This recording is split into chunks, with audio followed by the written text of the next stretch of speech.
কাজের call time সকাল ৬টা হোক বা সন্ধ্যে ৬টা, যখনই হোক না কেন আমি অন টাইমে পৌঁছানোর চেষ্টা করি। আজকে সকাল সকাল ছিল একটি এঙ্গেজমেন্ট ব্রাইড, যার সকাল 8:30টায় আমার কল টাইম ছিল। তো দেখো, 7 সাগর 13 নদী পার করে অনেকে বলি আমরা অনেক দূর গেছি, তো সেরকমই সমুদ্রের মধ্যে দিয়ে সাঁতার কাটতে কাটতে বা নদীর মধ্যে দিয়ে সাঁতার কাটতে কাটতে আমি পৌঁছে যাই হাওড়ার কদমতলায় আমার ব্রাইডের লোকেশানে। কল টাইম ছিল সকাল 8:30, আমি 8:40-এ পৌঁছাই। জলের কারণে রাস্তায় জ্যাম ছিল। ঢুকেই দেখি আন্টি ঠাকুর পুজো করছিলেন। আমি প্রণাম করে ব্রাইডের রুমে চলে যাই। ব্রাইড দেখো বসে আছে, ব্রাইডের মেকআপ চলছিল। ব্রাইডকে আমি বলে এসেছিলাম তুমি মেকআপটা শুরু করে দাও, আমি লোকেশানে পৌঁছে তোমাকে আমি হেয়ারটা করে দেবো। তো ব্রাইড যথারীতি মেকআপ শুরু করে দেয়।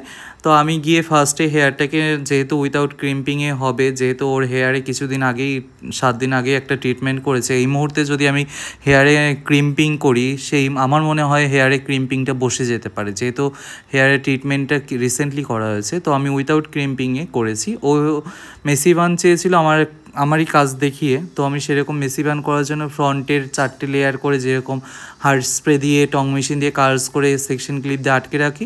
এরপর ব্যাকের যেই হেয়ারগুলো ছিল সব হেয়ারগুলোকে একটা কার্লস মেশিন দিয়ে কার্লস করে রেখেছি। এরপর নর্মালি টুইস্ট করে করে করে ফ্রন্টেটা সেট করার পর ব্যাকেরগুলোকে টুইস্ট করে করে আমি একটা বানের মতন সেট করেছিলাম, যেটার সাইড দিয়ে ব্রাইড বলেছিল জুঁই ফুলের মালা সেট করবে। আমি জুঁই ফুলের মালাটা হাফ চাঁদের মতন করে শেপ করে সেট করে দিয়েছি।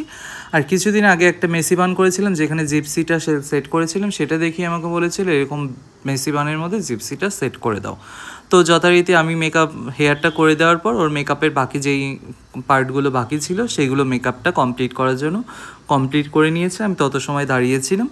তো দেখো তোমাদের কেমন লাগলো। আমার আপকামিং হেয়ার ক্লাস শুরু হচ্ছে 22শে অক্টোবর থেকে, যেটি লোকেশন থাকছে দমদম। এরকম ক্লায়েন্ট বেস হেয়ার স্টাইলিং অবশ্যই আমার ক্লাসে শেখানো হয়।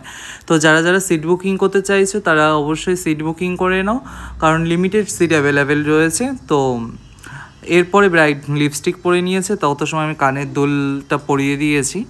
তো ওয়েট করছি একটা কারণেই, ব্রাইডকে শাড়ি পরাতে হবে। তো এরপরে আমার আবার কাজ ছিল, তো তার কারণে আমি সুন্দর করে ওর শাড়িটা একটা বেনারসিটা কাইন্ড অফ ছিল, সেটাকে আমি সুন্দর করে প্লিট করে পরিয়ে দিয়েছি। আমার মনে হয় সব ব্রাইডের কম টাইমে থাকার কারণে কম টাইমের মধ্যে আমরা কি সুন্দর করে কাজ করতে পারি, তো আমরা সেটাই চেষ্টা করে থাকি। তো সুন্দর করে যাতে প্লিটগুলো করে দিয়েছি। শাড়িটা অনেকেই বলে বেনারসি প্লিট পরতে চায় না, তো দেখো কত সুন্দর করে ছোট ছোট প্লিট করে দিয়েছে। এখানে কোনো সেফটি পিন এক্সট্রা ইউজ হয়নি।